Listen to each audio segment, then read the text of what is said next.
Chers auditeurs de Radio Taïwan International, Jean-Yves Vertebise, maître de conférence à l'Université catholique Fulun à Taïwan, va vous présenter l'émission Géopolitique en Asie. Chers auditeurs de Radio Taïwan International, bonjour pour ce nouveau podcast de notre émission Géopolitique en Asie.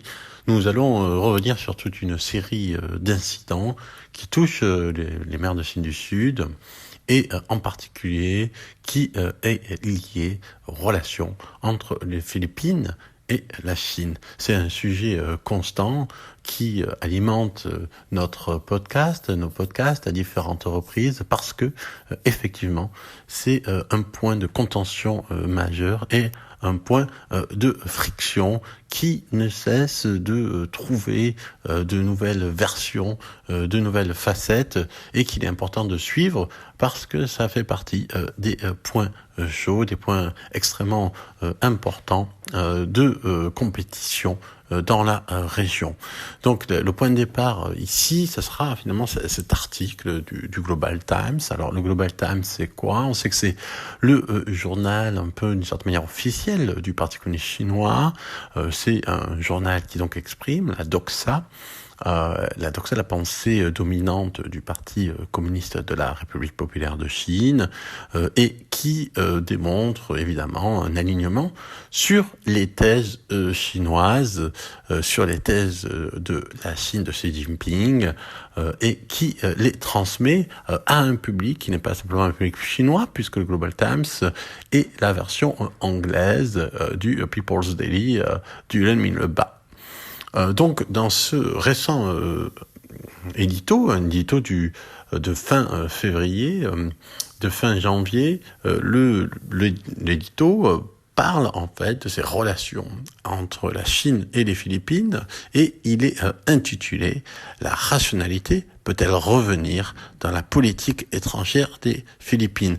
Donc, c'est intéressant parce que cet édito, en fait, demande aux Philippines, cet édito du Global Times demande aux Philippines, au gouvernement philippin, de revenir à une position rationnelle dans ces relations étrangères, donc dans ces relations étrangères avec Pékin. C'est intéressant parce que la notion de rationalité ici n'est pas toujours mise en avant du point de vue de Pékin et surtout elle est mise en avant aussi dans un contexte qui peut paraître relativement ironique, même s'il n'y a pas véritablement d'ironie qui est manifestée dans l'article de bonne foi pense que, de bonne foi de son point de vue, de bonne foi d'une autre, pense apparemment de bonne foi que les Philippines agissent de façon irrationnelle. Alors quelle est cette irrationalité dénoncée par la Chine? En réalité,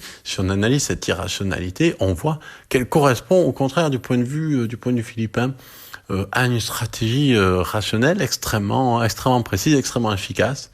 Et donc cet appel au calme de Pékin est via le Global Times, est extrêmement intéressant. Parce que d'habitude Pékin n'est pas d'une certaine manière se pose en situation de force, en situation de supériorité et n'appelle pas les autres au calme, comme si en fait elle avait d'une certaine manière elle craignait quelque chose d'un pays qui serait plus bas qu'elle, comme elle le dit d'ailleurs dans l'article. Alors, pourquoi l'article appelle à la rationalité ? Alors, l'article accuse donc les Philippines. Les Philippines, rappelons, 106 millions d'habitants, 4 milliards de dépenses militaires, 0,5 du total mondial, d'agression contre la République populaire, contre la Chine, 1,4 milliard d'habitants, 300 milliards de dépenses militaires et 36% du total mondial des dépenses militaires. Donc, apparemment, ce serait les Philippines qui agiraient de façon irrationnelle contre la Chine. Et en fait, on comprend en lisant cet article que cette irrationalité, justement, correspond en fait à ce différentiel de puissance. Donc, c'est quoi le tort des Philippines pour la Chine ? Le tort des Philippines, c'est de vouloir protéger un territoire, de pouvoir protéger des surfaces émergentes, comme on dit, de pouvoir protéger des rochers qui, du point de vue du droit international, font partie de leur zone économique exclusive, mais qui, du point de vue de Pékin, se trouvent dans son territoire maritime, puisque la Chine réclame 87% de la mer de Chine du Sud, ce qui est contraire au droit international, puisque la tribunal de La Haye de 2016 avait affirmé que ces revendications chinoises étaient sans fondement juridique et historique.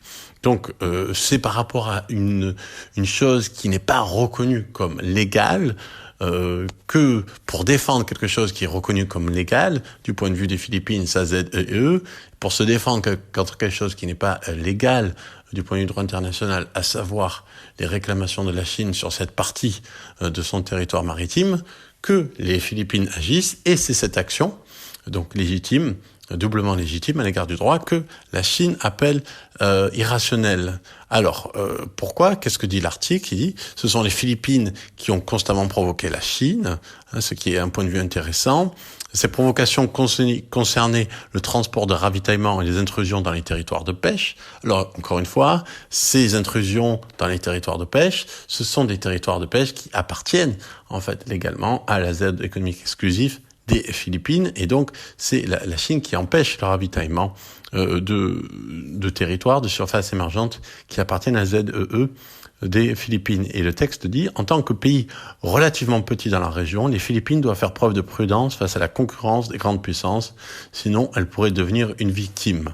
Nous espérons que les Philippines feront preuve de suffisamment de sagesse stratégique pour développer des relations sino-philippines à l'avenir durable. Autrement dit, le texte est très clair, les Philippines sont un petit pays, ils doivent agir de façon comme elle le fait, donc on va expliquer comment fait les Philippines, comment agissent les Philippines, agir de la manière dont les Philippines le font, c'est quelque chose qui serait irrationnel du point de vue de la Chine. Manille est une capitale d'un petit pays qui doit se plier aux exigences de la Chine, puisque, comme souvent pour la Chine, sa puissance doit faire droit et les autres doivent reconnaître sa puissance et ne pas faire de trouble par rapport à ses demandes, même si elles contreviennent au droit international. Alors, qu'est-ce qui gêne Pékin, en fait, dans l'attitude actuelle des Philippines ? La stratégie, en fait, des Philippines depuis la présidence de Ferdinand Marcos Jr. Alors, il y a plusieurs choses.